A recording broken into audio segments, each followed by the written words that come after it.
L'Assemblée va à présent entendre une allocution de Son Excellence Karol Nawrocki, président de la République de Pologne. Je demande au protocole d'accompagner son Excellence et je l'invite à prendre la parole devant l'Assemblée.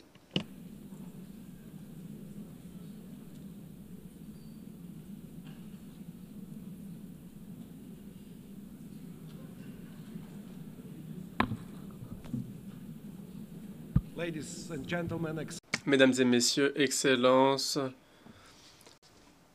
j'aime beaucoup l'anglais, mais j'aime encore plus le polonais qui incarne l'héritage millénaire de l'histoire et de la culture polonaise. Donc j'aimerais m'exprimer en polonais. Monsieur le Président, Excellences, Mesdames et Messieurs les délégués, je me tiens face à vous pour la première fois en tant que président de la République de Pologne. Et je me sens fier, mais je sais toutefois les difficultés auxquelles nous nous heurtons aujourd'hui au sein de la communauté internationale. En effet, le monde s'est transformé ces dernières années depuis le début de l'invasion russe de l'Ukraine le 24 février 2022. Nous nous sommes tous réveillés de ce rêve d'une histoire qui serait finie. Mais en fait, l'histoire n'est pas finie. Nous devons bien le savoir. Notre rêve a donc pris fin, celui d'une paix universelle et du respect du droit international. Ce sont peut-être les termes que l'on entend le plus. Or, ce rêve n'existe plus et pourtant on répète ces paroles qui ne correspondent pas à la réalité d'aujourd'hui en Europe centrale, en Europe orientale et dans de nombreuses autres régions du monde dont vous êtes venus. Les frontières des États ne sont plus intangibles. Le droit international, qui jusqu'ici avait été la boussole de l'ordre international, est de plus en plus traité comme facultatif. Juste après le début de la guerre déclenchée par la Russie contre l'Ukraine, des hommes et des femmes polonais ont manifesté en solidarité avec la nation ukrainienne. Nous avons ouvert nos cœurs, nos frontières et nos foyers. Nous avons fourni une aide matérielle, financière et militaire, de même que diplomatique. Aujourd'hui, mesdames et messieurs, 1 million de réfugiés ukrainiens vivent en Pologne.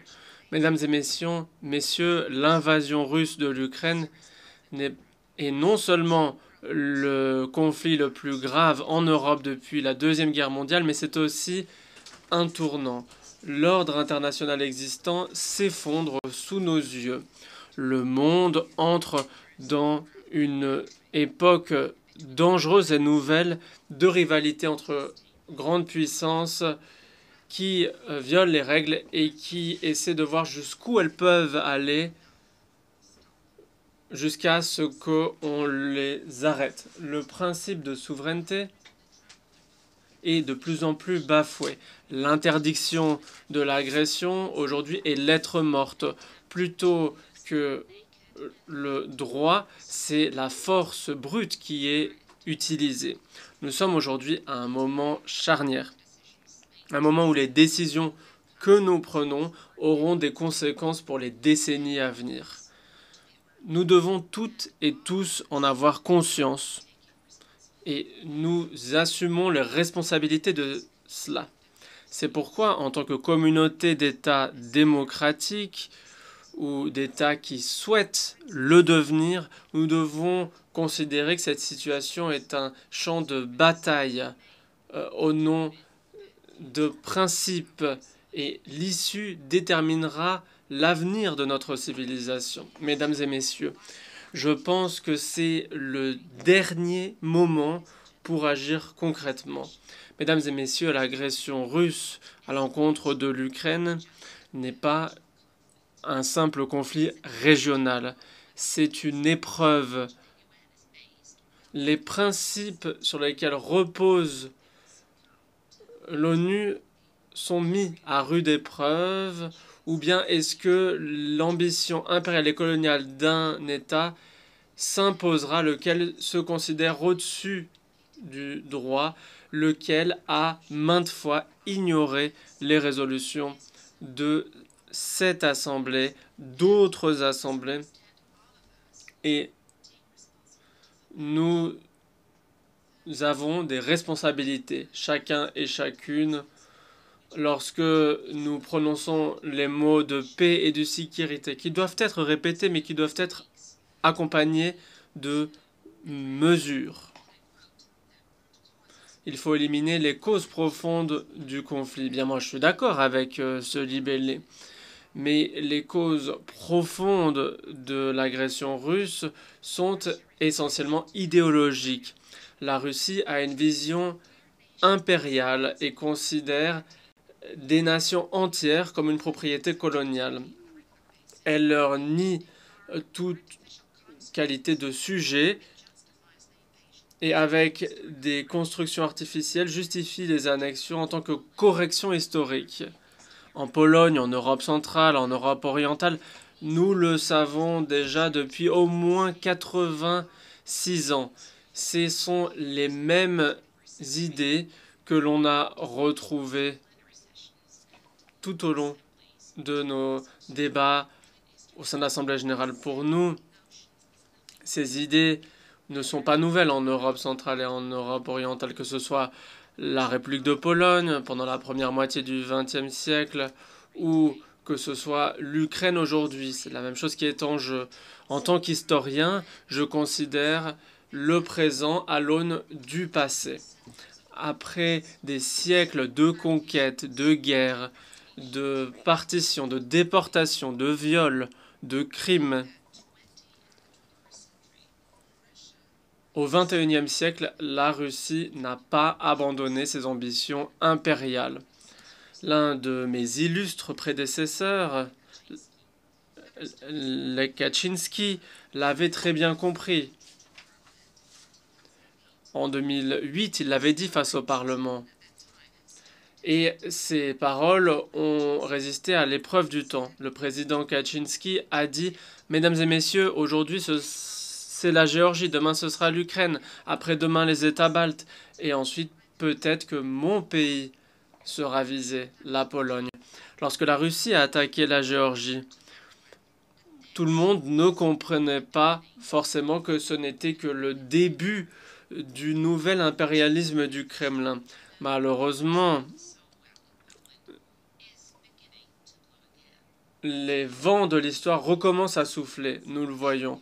On voit encore aujourd'hui l'impérialisme russe qui se retrouve sur notre territoire en Pologne. Il y a 2 siècles, dans la nuit du 9 au 10 septembre, des drones russes ont attaqué le territoire d'un État membre de l'OTAN, celui de la Pologne. Ces drones ont donc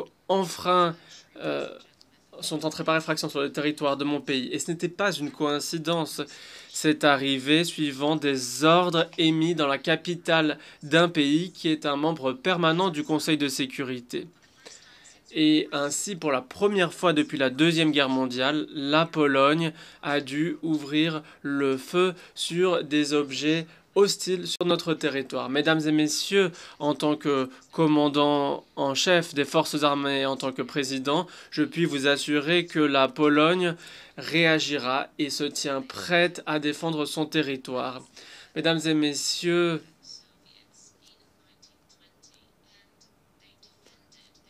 les Soviétiques, en 1920, face aux Soviétiques, les Polonais n'ont pas abandonné leur esprit de souveraineté. Et ils ne l'ont pas oublié pendant les 45 ans d'occupation soviétique. Et nous n'aurons plus pas peur non plus des drones russes aujourd'hui, comme, comme alors.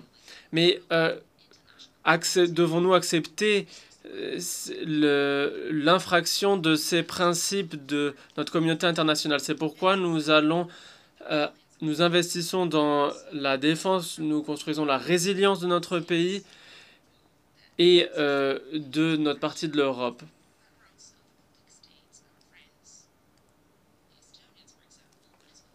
Pour la Pologne, pour nos amis de la région, l'Estonie, la Roumanie, nous resserrons nos liens et c'est pourquoi nous construisons une coopération au sein de l'initiative des 3C. Nous soulignons que nous n'acceptons pas les actes éhontés de provocation de la Russie qui testent notre réaction, qui intimident nos sociétés. Nous n'acceptons pas cela. Mesdames et messieurs les délégués, la Russie néocoloniale, néo-impériale, s'attache à détruire l'architecture internationale de sécurité sous nos yeux, viole le droit international, renforce les divisions, cherche à raviver le concert des puissances.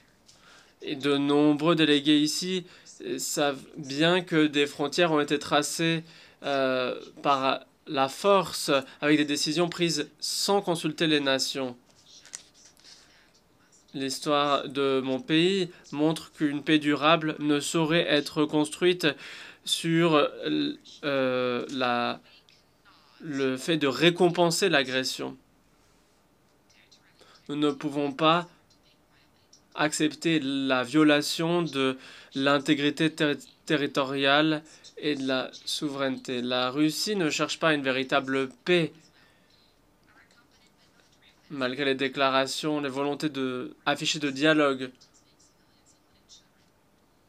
alors que les civils sont pris pour cible, y compris des enfants. Quand Moscou dit paix, il faut comprendre reddition. La Russie doit mettre fin à la guerre et accepter sa pleine responsabilité. Tenir responsable la Russie doit être notre responsabilité commune. Les auteurs de tous les crimes internationaux doivent être traduits en justice dans les cours compétentes. Et je formule l'espoir que cela sera bientôt le cas et que dans les prochaines années, au cours de ma présidence, nous pourrons nous réunir et débattre de choses qui devraient être déjà aujourd'hui évidentes. C'est pourquoi nous appuyons le travail de la Cour internationale de justice et de la Cour pénale internationale. Nous appuyons l'idée de la création d'un tribunal ad hoc pour juger les auteurs de crimes d'agression. Aucune guerre, aucune, ne saurait bénéficier à l'agresseur. Les guerres, en fait, elles ne bénéficient pas à l'agresseur, même sur le plan économique. Les États, les nations méritent une pleine compensation. Même pour celles qui ont entamé la Deuxième Guerre mondiale. Parce que si l'on souhaite construire une communauté d'États démocratiques, une Union européenne commune, alors il faut ensemble être d'accord sur le fait que économiquement, la guerre ne peut profiter à personne, à aucun agresseur.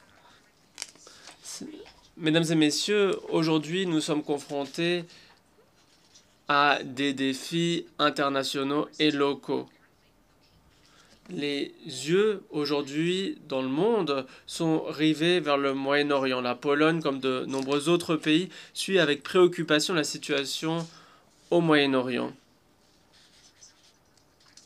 Suite à l'attaque brutale du Hamas du 7 octobre 2023, le conflit a connu une escalade. Israël, comme n'importe quel autre pays, a le droit de la légitime défense.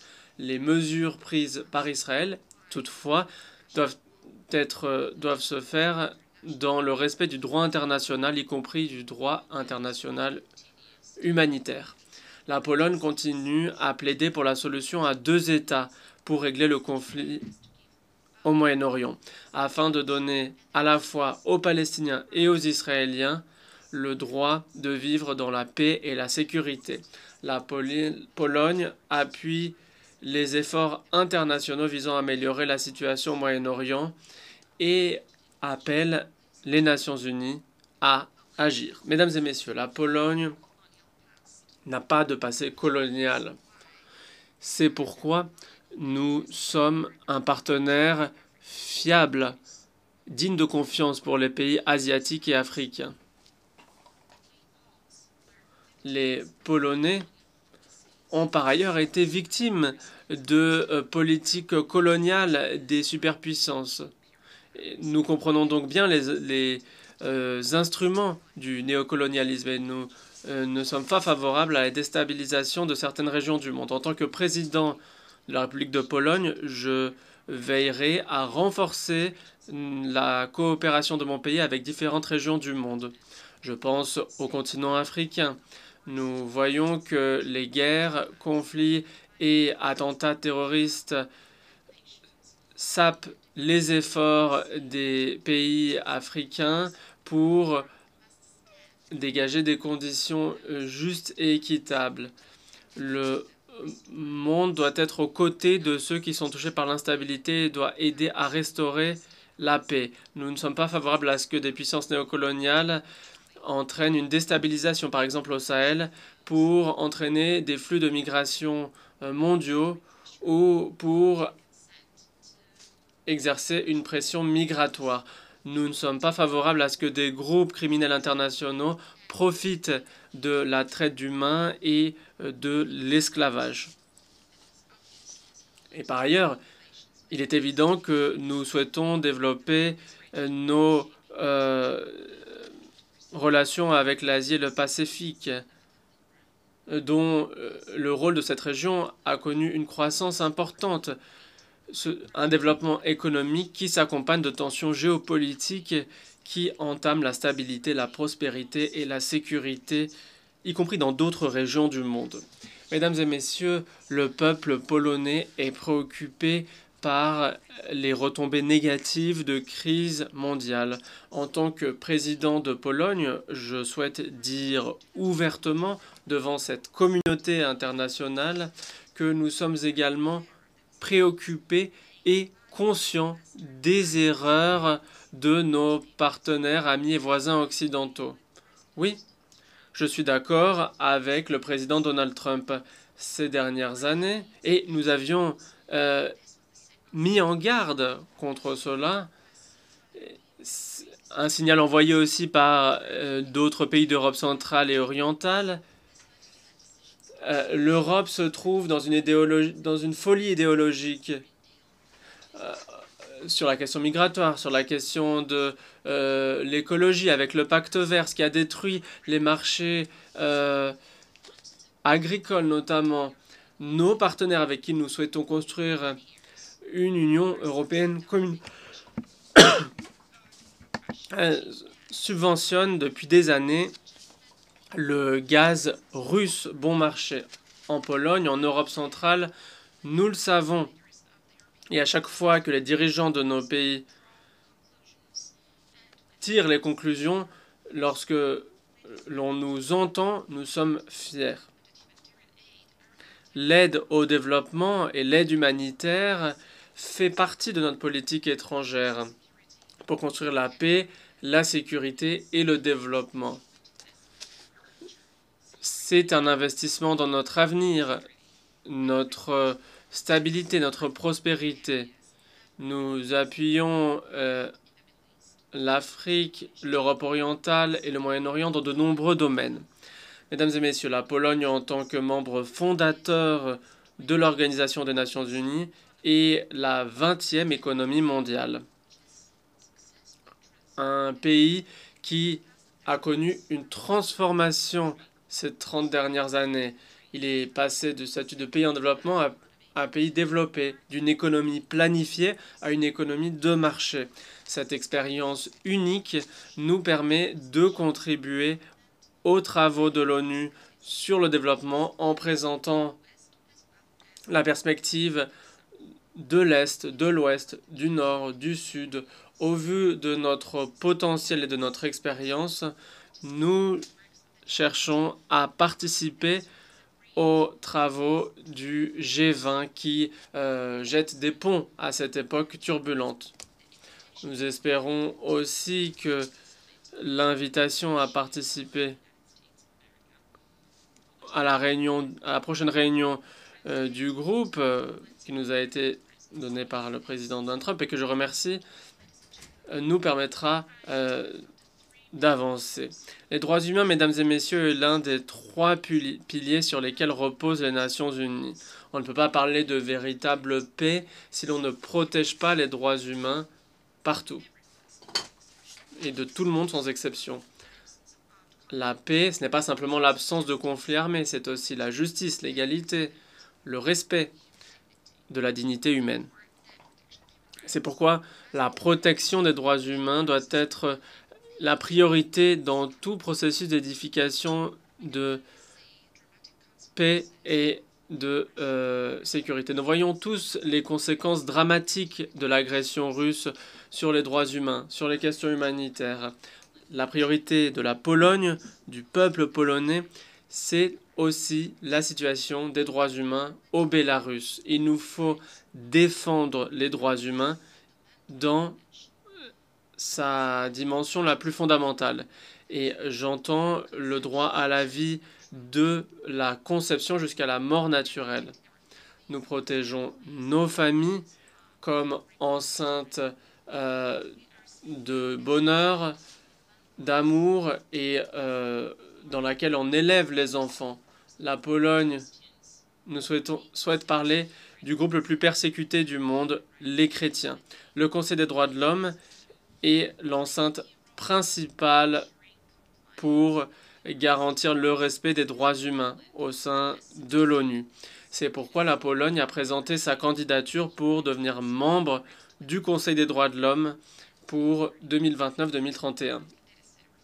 Notre candidature témoigne de notre engagement en faveur de la promotion et de la protection des droits humains dans le monde. Monsieur le Président, Mesdames et Messieurs les délégués, l'ONU a été créée il y a 80 ans. Cet anniversaire montre le chemin parcouru, mais aussi les difficultés qui nous attendent. Nous savons aujourd'hui que la coopération internationale est une nécessité pour chacun et chacune d'entre nous. Il est inacceptable que les agresseurs agissent en toute impunité et s'ingèrent dans le territoire des autres et qu'ils puissent agir dans l'impunité. Après la Deuxième Guerre mondiale,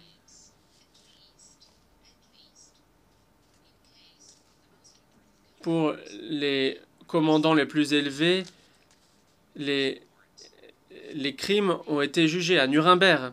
Il y avait donc une cour qui avait un nom, des auteurs qui avaient un nom et un verdict. L'idée, ce n'était pas simplement d'exercer une vengeance, mais de défendre des principes.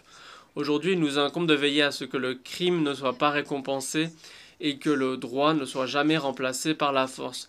Nous devons aujourd'hui revenir à cet esprit, construire un système international de responsabilisation qui n'hésitera pas à qualifier ce qui est mal de mal en dépit des difficultés. Nous devons dire clairement qu'il y a des frontières, des droits humains, un droit international et tous ceux qui violent ces principes doivent assumer des conséquences, les conséquences les plus dures. Mais tout cela dépend de nous, dépend de nos gouvernements, nos institutions, mais aussi de nos sociétés.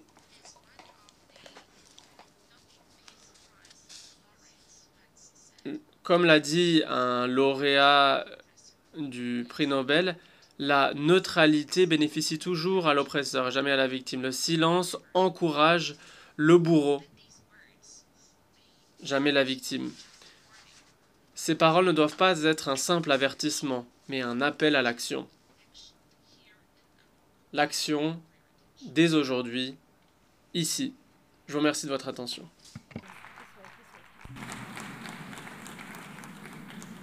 On behalf of the Assembly, Au nom de l'Assemblée générale, je remercie le président de la République de Pologne.